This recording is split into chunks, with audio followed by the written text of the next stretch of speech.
A very good afternoon to you and welcome to the World News, reaching you live from our studios at Souqnews Television. I am Oyin Priye Krumale. Let's begin with today's top stories. President Bola Tinubu commissions 40,000 cubic meters of LPG vessel MT Iyaloja in South Korea. Equities on Nigerian Exchange starts week strong with investors getting 60 billion naira. And South African rand weakens as investors watch out for guidance from U.S. Fed Chair Jerome Powell's remarks. And Chinese refineries book 15 cargoes of Russian oil, deepens economic ties amid economic sanctions. In the world of sports, former France international Lassana Diarra is demanding $76 million in compensation from FIFA over a transfer rules dispute.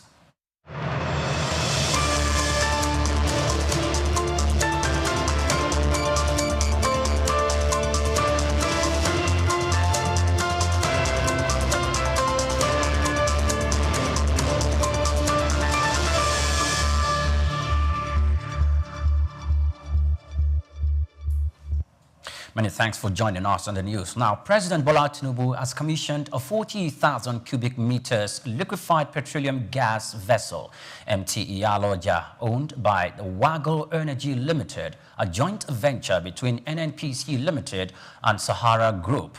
The commissioning took place in Ulsan, South Korea. The dual-fuel, fully refrigerated carrier adds to Waggle's growing fleet, which now boasts a combined capacity of 162,000 cubic meters. Other vessels in the fleet include MT Africa Gas, MT Sahara Gas, MT Baro and MT Sapet.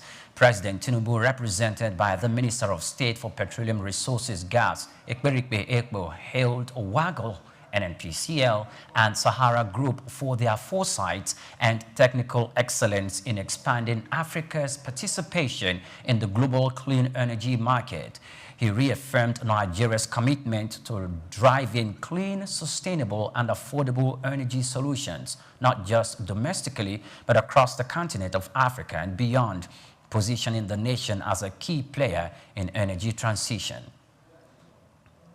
Now, the House of Representatives ad hoc committee on the rehabilitation and operationalization of the Baro Inland Ports has expressed strong dissatisfaction with the state of the project, describing it as a waste of public resources.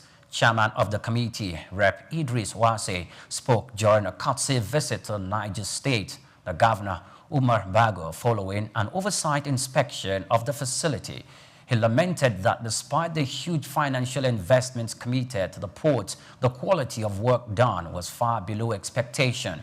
Honorable Wase noted that the port, which was commissioned in 2019 by former President Muhammadu Buhari, was commissioned only on paper, as it has remained largely non-functional years after its launch. He stressed that the committee's findings revealed significant lapses in execution, which have undermined the potential of the ports to serve as a catalyst for economic growth and job creation.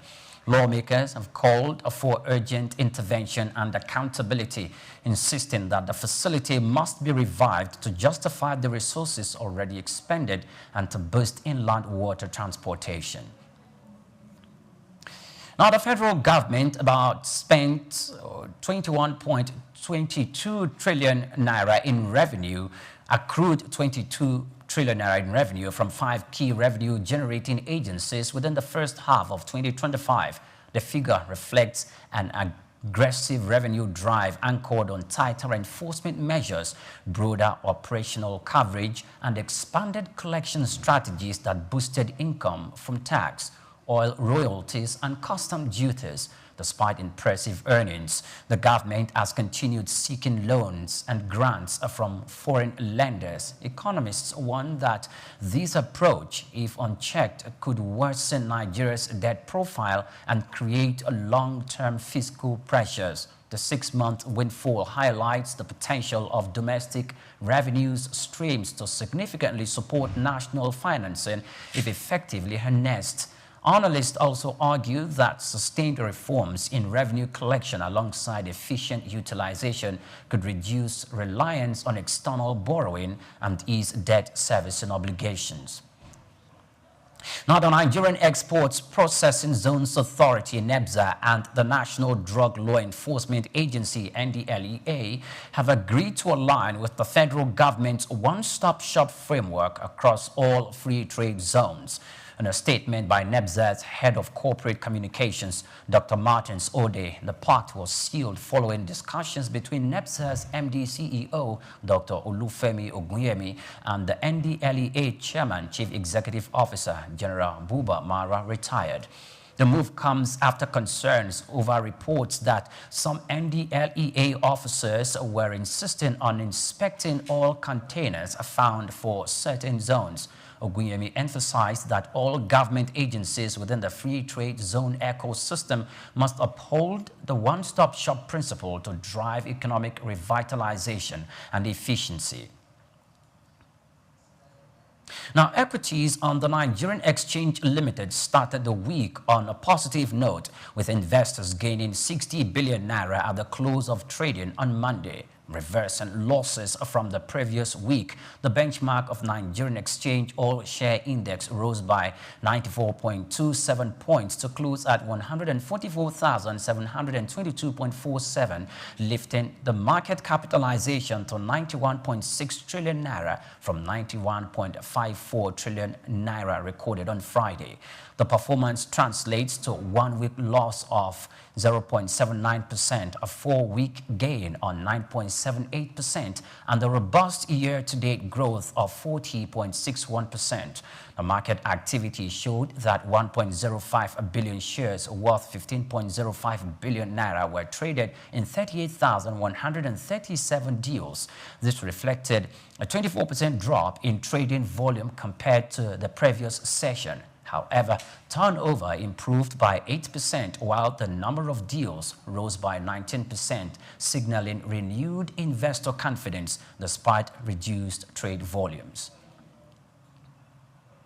The Nigerian Civil Aviation Authority has granted an operational license to Gateway International Agro-Cargo Airport in Ogun State, officially clearing it for commercial flight services. The approval, confirmed by the Director of Aerodrome and Airspace Standards, Balang Godwin, marks the beginning of passenger and cargo operations under national aviation regulations. Governor Dakpo Abiodun of Ogun State described the certification as a historic milestone, noting that it is the first time a newly built airport has received clearance under Nigeria's current framework. The facility, which has a Category 6 firefighting rating and a 3C aerodrome code, will initially support daytime operations. Cargo flights to London are expected to begin weekly operations alongside passenger services to Abuja and Port Harcourt.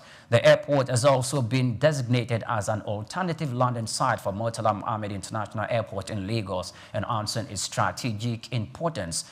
Governor Dakpo Abiodun expressed optimism that the new facility would boost trade, investment and tourism, positioning Ogun State as a hub for regional and international connectivity.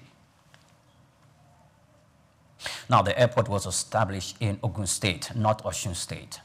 The Lagos, Oyo and Ogun State government have declared on Wednesday, August 20th, a public holiday in celebration of Isese Day, set aside to honor traditional religion and cultural heritage in Lagos. The announcement was made through a circular signed by the state's head of service body, Agoro, and addressed to senior government officials, including the deputy governor, the Speaker of the House of Assembly, Chief Judge, commissioners, a council of local government chairmen, and heads of agencies. The circular emphasized that the holiday aligns with the Governor Babajide Sanwo-Olu's renewed commitment to preserving indigenous culture, tradition, and institutions. Similarly, the Oyo State, Ogun State governments approved the holiday for their civil servants, encouraging citizens to use the day for reflection, communal prayers, and cultural activities that promote peace and unity. You're still watching the world news on Souqnews Television. We're going to break. We'll be back in a moment. Do stay with us.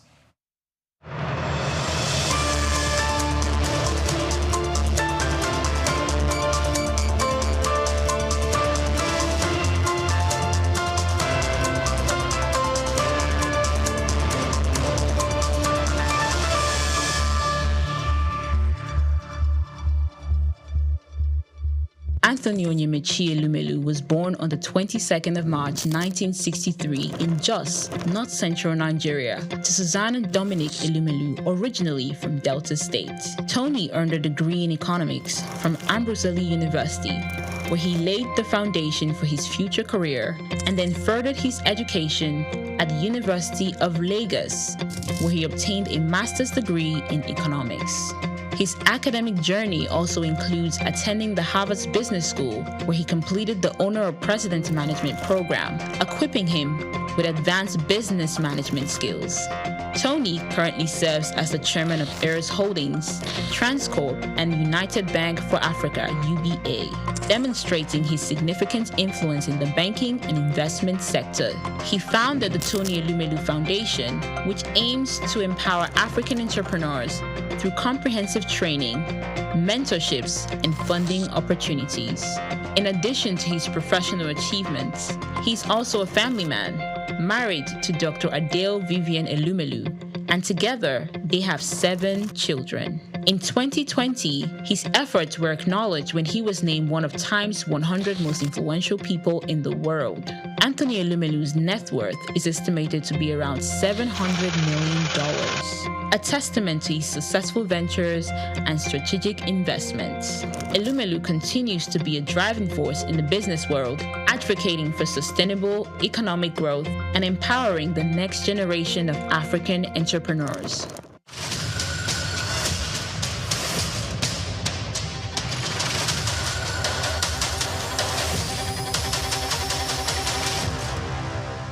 Lateef Jakande.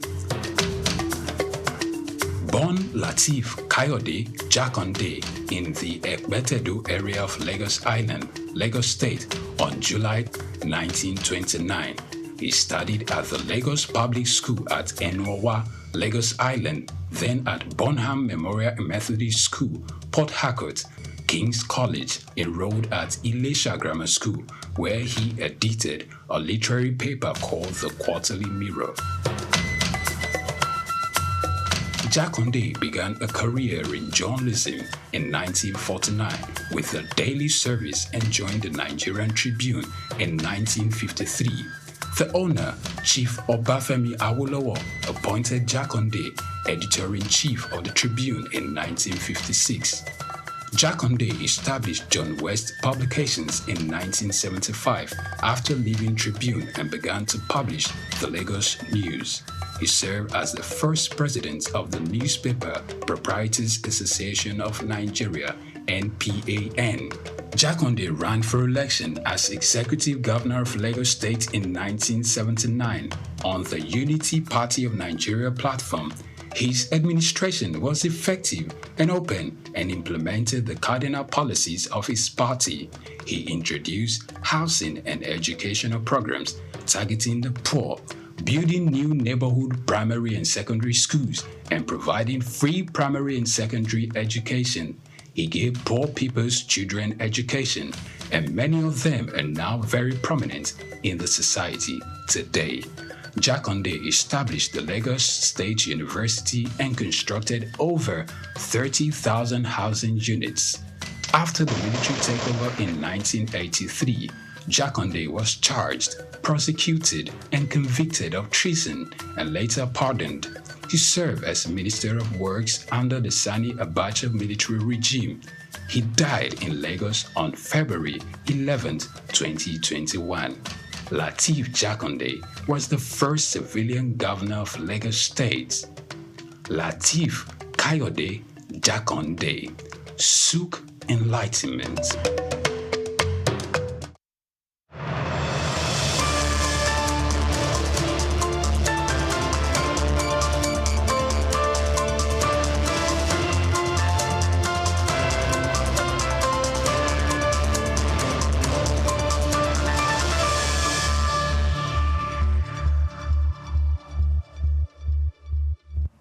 Good afternoon and welcome back. If you just joined us, it's the World News reaching you live from our studios at Souqnews Television.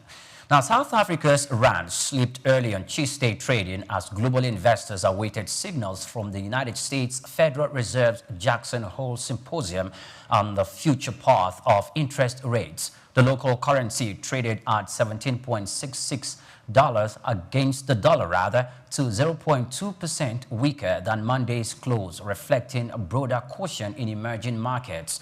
Market analysts noted that the rand, typically sensitive to shifts in global risk appetite, remains range-bound but vulnerable to further volatility. Investors are watching for guidance from Fed Chair Jerome Powell's remarks, with expectations that central banks could lean toward a more cautious monetary stance amid signs of slowing global growth and ongoing tariff pressures. Now, domestic attention is also fixed on South Africa's July inflation data due on Wednesday, which is expected to show a rise from June's 3.0% reading. The government bonds also came under mild pressure, with yields on the 2035 benchmark issue edging higher to 9.66%, underscoring investors' uncertainty ahead of the twin policy and the economic signals, according to reports. Now, India's market regulation is weighing fresh restrictions on equity derivatives trading to reduce risks and curb dominance by large firms. The Securities and Exchange Board of India convened its secondary market advisory committee on Tuesday to discuss new intraday position limits on index derivatives and tighter exposure rules for trading members. According to people with direct knowledge of the matter, the move follows Securities and Exchange Board of India temporary ban earlier this year of United States-based high-frequency trading firm James Street, which regulators accused of using manipulative strategies that hurt retail investors. India's security derivatives market is the largest globally, accounting for nearly 60% of total trading volume, yet retail investors lost over 254 billion rupees in the past year, while institutional players recorded significant profits.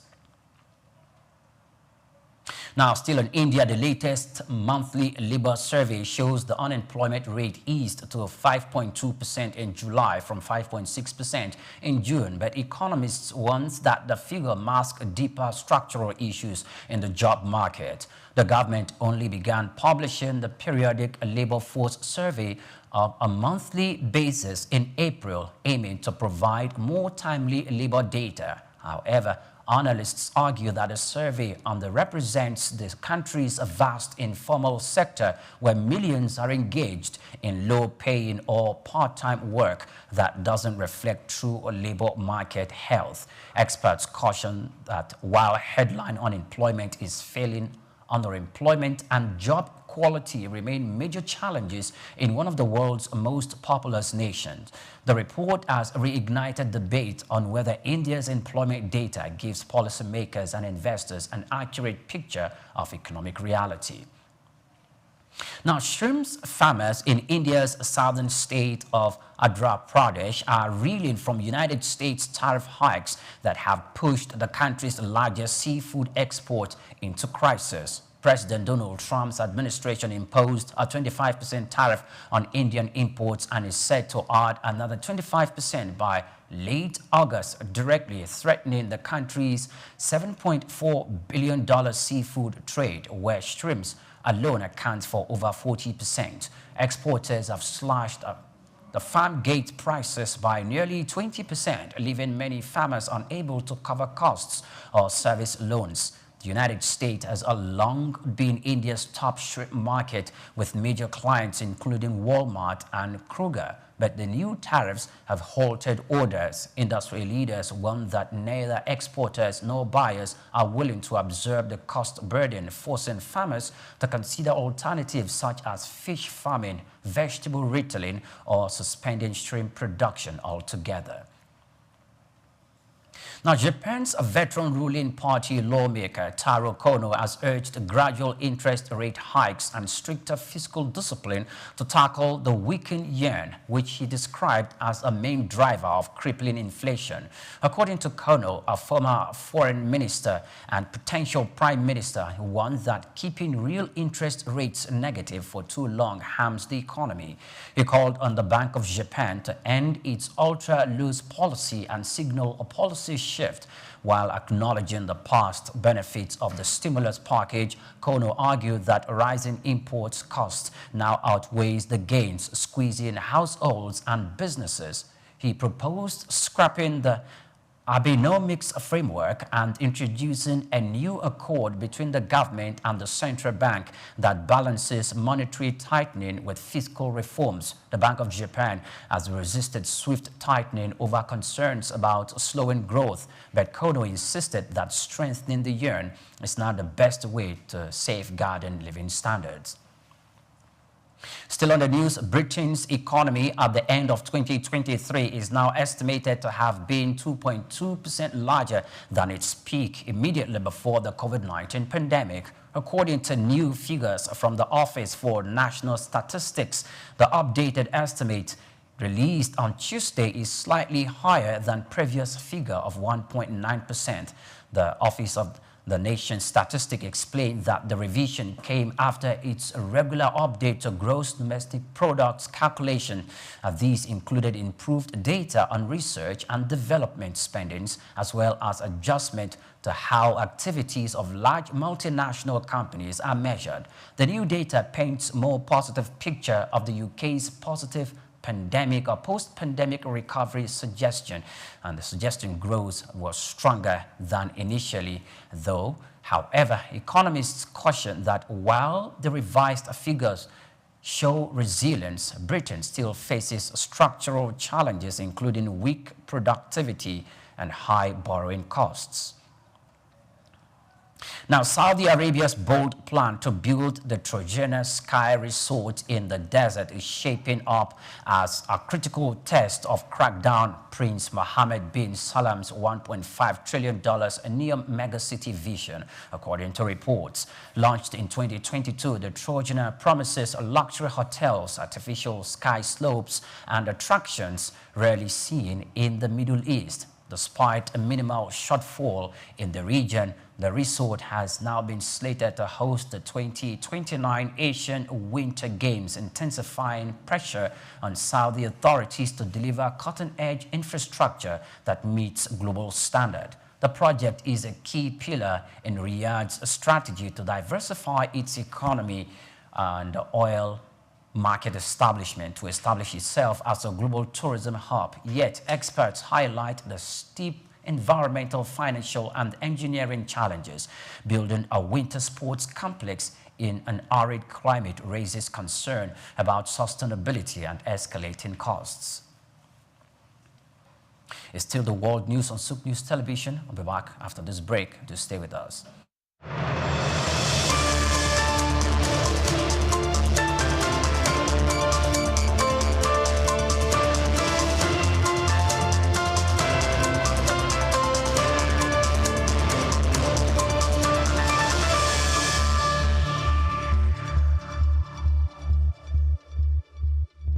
Cocoa has more than tripled in costs over the past year and is up 129% this year. The rise in cocoa prices is likely due to a global cocoa shortage. Climate change-induced drought has ravaged crops in West Africa, which contributes around 80% of the world's cocoa output. According to the International Cocoa Association, global cocoa supply will decline by almost 11% over the 2023-24 season.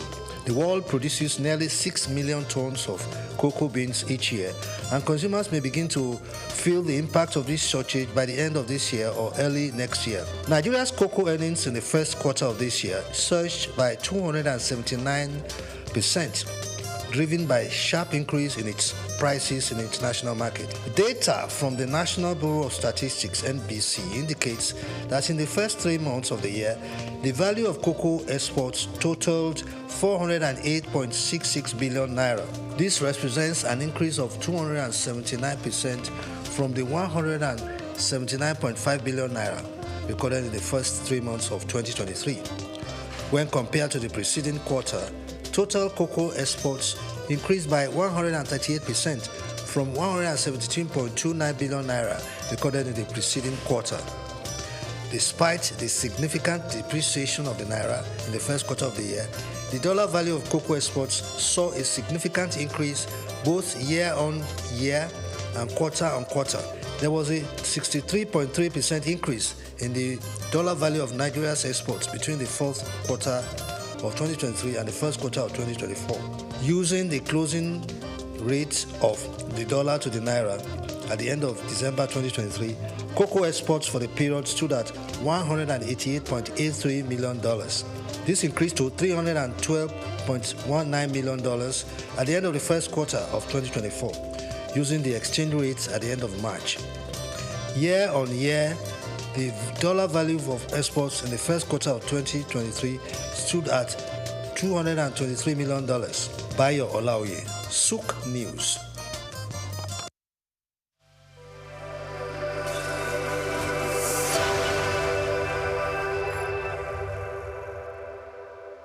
Afrobeats is a classic overnight success story, except it didn't happen overnight. I'm happy to be here. One of the key things about the Omniverse is that it's designed to go beyond an event and designed to be fully something that people can engage beyond the summit.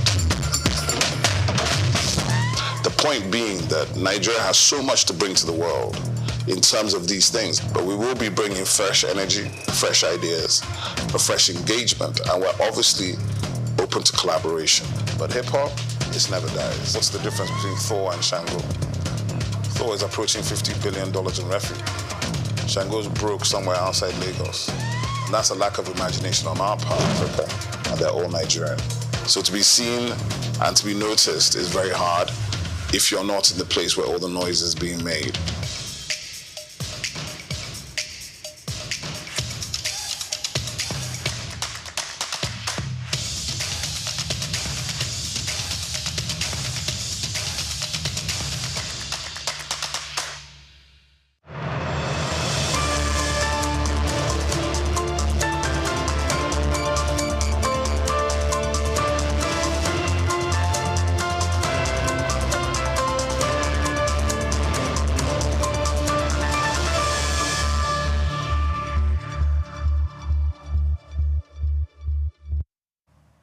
Welcome back. Many thanks for joining us on the news. Now, Chinese refineries have booked 15 cargoes of Russian oil for delivery in October and November, according to analysts and a trader on Tuesday. The move comes as India, once the biggest buyer of Moscow's discounted crude, scales back purchases since the Western sanctions on Russia in response to its 2022 invasion of Ukraine. Indian refiners had become the primary market for seaborne Russian oil, benefiting from the steep price cuts. However, demand from India has recently softened, creating room for Chinese refiners to step in. Beijing's appetite reflects both its energy security strategy and its willingness to deepen economic ties with Moscow amid ongoing geopolitical isolation of Russia.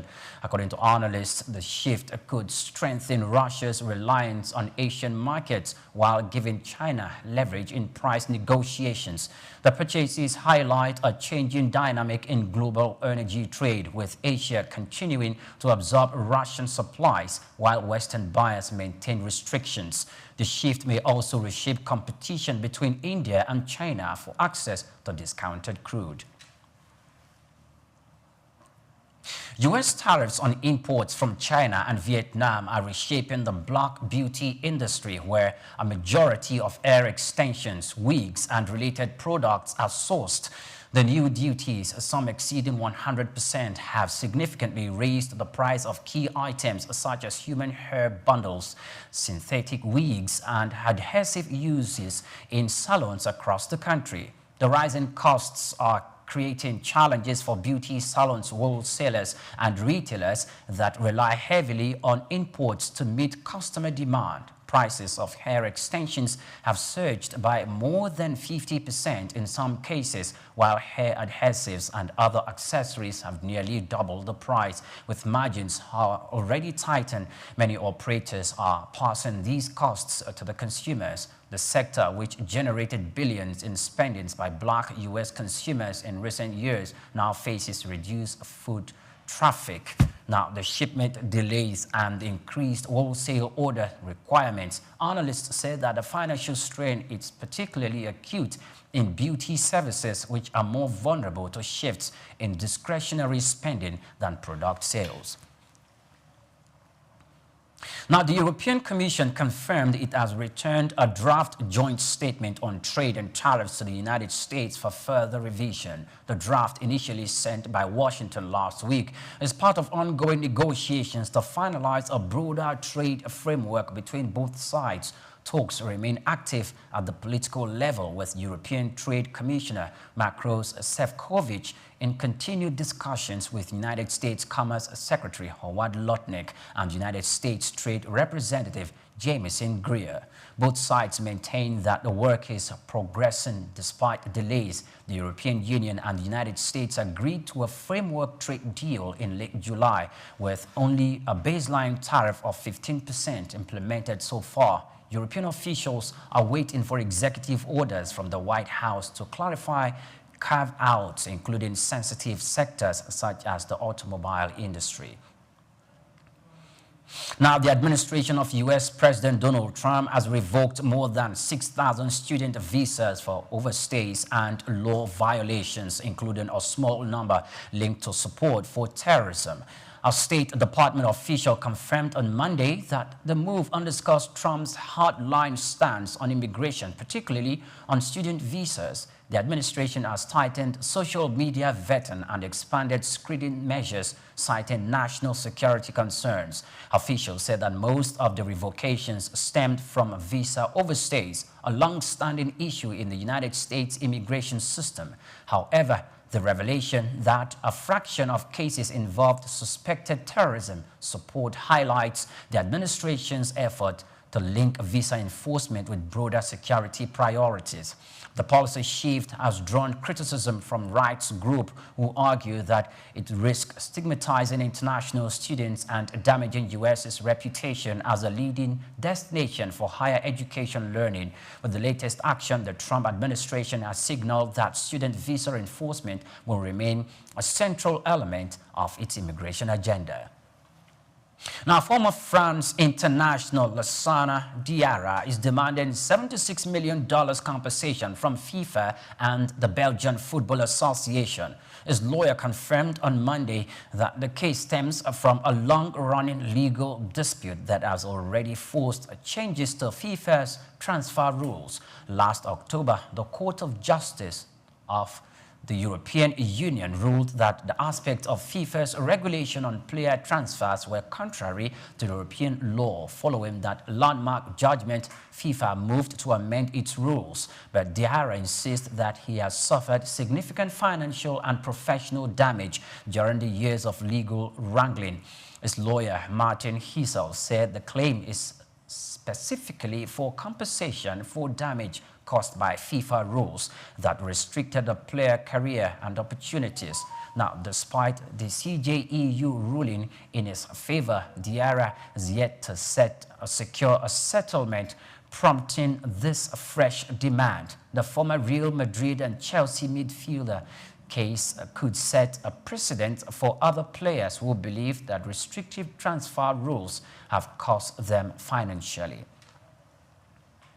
Now, Inter Milan have abandoned their pursuit of Nigerian international Ademola Lookman, paving the way for Napoli to swoop in with a €52 million bid for the Atalanta forward. According to reports, Inter's chase is now considered frozen after Atalanta rejected two offers. The Nerazzurri had tabled an initial 40 million euros bid, followed by an improved 45 million euros package with adds-on. Both were swiftly turned down. Atalanta have remained firm, insisting on a 50 million euros valuation. The transfer saga, which has dragged on for over a month, took a dramatic turn after Lukman publicly demanded a move and refused to attend a training for more than a week in a bid to force Atalanta's hand, with Inter unwilling to raise their bid further. Napoli have now stepped forward with a 52 million euros offer, surpassing Atalanta's asking price. The move positioned the Serie A champion as front runners to secure the 26-year-old's signature before the transfer window closes. Now, that's a wrap on the news, but before we leave, here's a recap of today's top stories. Now, President Tinubu commissions a 40,000 cubic meters LPG vessel, MT Iyaloja, in South Korea. And equities on the Nigerian Exchange starts the week strong, with investors gaining 60 billion naira. And South Africa's around weekends as investors watch out for guidance from U.S. Fed Chair Jerome Powell's remarks. And Chinese refineries book 15 cargoes of Russian oil, deepens economic ties with Moscow amid economic sanctions. And in sports, we did told you that former France international Lassana Diarra is demanding $76 million compensation from FIFA over transfer rules dispute. Many thanks for watching. Do well to follow us on all our social media platforms at Souqnews Television. I am Oyempriye Krumale. Good afternoon to you.